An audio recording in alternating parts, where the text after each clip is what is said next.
Assalamualaikum warahmatullahi wabarakatuh. Perkenalkan, nama saya Dwi Atika dari SI23B. Di video kali ini saya akan menjelaskan penerapan algoritma bubble sort pada data buku perpustakaan. Penerapan algoritma bubble sort pada data buku perpustakaan. Pada perumusan masakan ini, bagaimana mengimplementasikan algoritma bubble sort pada saat melakukan pengurutan data pada sistem perpustakaan. Batasan masalah pada penelitian ini adalah mengimplementasikan algoritma bubble sort dalam mengurutkan data pada sistem perpustakaan. Bagaimana bubble sort digunakan untuk sorting data buku secara ascending. Pada penelitian ini diharapkan dapat meningkatkan kecepatan proses pengurutan data yang ada di sistem perpustakaan. Pengujian dalam pengurutan ini hanya menggunakan algoritma bubble sort. Bubble sort adalah algoritma pengurutan sederhana yang bekerja dengan membandingkan setiap elemen yang berdekatan.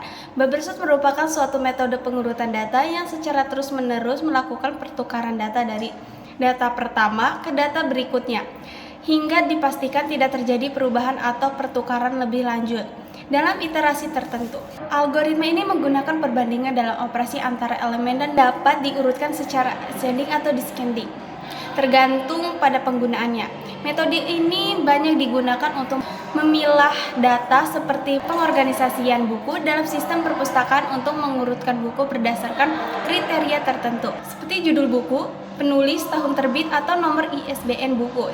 Jika diketahui data buku ISBN seperti tertera pada tabel berikut, langkah-langkah pengurutan menggunakan bubble sort sebagai berikut. Pada gambar di atas, terdapat sebuah array yang menampung 5 elemen dengan pola acak.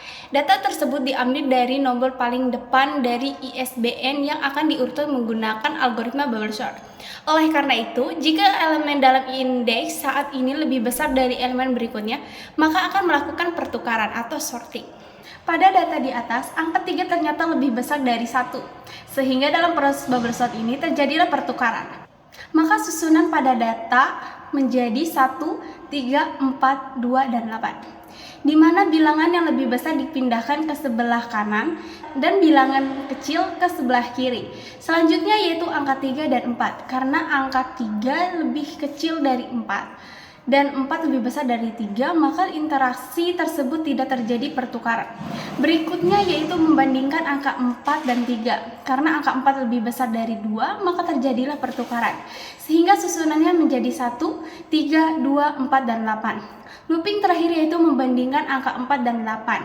Pada perbandingan ini tidak terjadi pertukaran. Mengapa demikian? Karena 4 lebih kecil dari 8. Karena sudah tidak ada data lagi pada pengulangan pertama, selanjutnya kita lakukan pengulangan kedua agar data benar-benar terurut dari terkecil ke terbesar. Pada data di atas, ternyata 3 lebih besar dari 2, maka bisa kita lakukan sorting jadi 1, 2, 3, 4, 8. Hasil dari pengulangan kedua ini menunjukkan bahwa array sudah berhasil terurut dengan baik secara menaik atau ascending. Berdasarkan data nomor ISBN, beberapa buku di atas, penulis membuat skrip algoritma ascending bubble sorting untuk diimplementasikan pada sistem perpustakaan. Berikut adalah skrip algoritma bubble sort secara ascending berbahasa pemrograman Python. Hasil yang diperoleh menunjukkan bahwa penerapan algoritma bubble sort dapat meningkatkan efisiensi pengelolaan data. Selain itu, penerapan algoritma bubble sort juga mempercepat proses penyortiran data pada sistem perpustakaan. Algoritma ini memungkinkan dapat mengurutkan data dengan cepat dan akurat sesuai kriteria yang ditentukan. Berdasarkan hasil tersebut, dapat disimpulkan bahwa penerapan algoritma bubble sort pada sistem perpustakaan merupakan solusi yang tepat untuk upaya memperbaiki sistem perpustakaan. Itulah penjelasan mengenai penerapan algoritma bubble sort pada data buku perpustakaan. Jangan lupa share, like, and comment video ini. Semoga bermanfaat.